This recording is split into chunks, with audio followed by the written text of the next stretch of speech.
As relations between Cuba and the United States thaw, some Americans hope to support the change with visits to the island.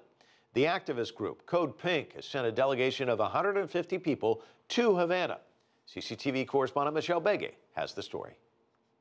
To Cuba with Love is the name of the delegation put together by the United States-based activist group Code Pink that are traveling through Cuba this February 8th through the 15th.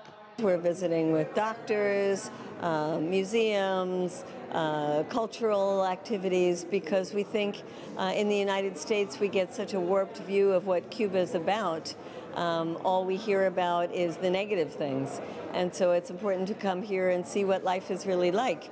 Code Pink is a women-led and non-government organization founded in 2002.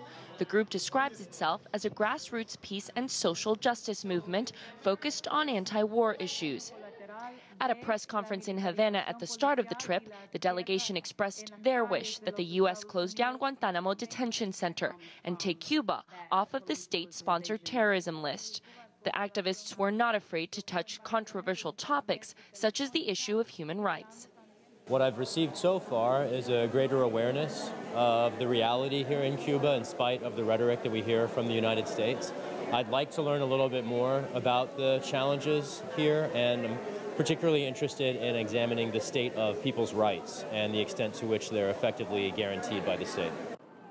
As some U.S. lawmakers have expressed opposition to lifting the trade embargo on Cuba, which has been in place since 1962, the delegation says citizens need to support change.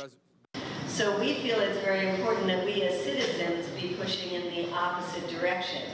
We're not going to have influence on the Cuban government, but we should try to have influence on our own government.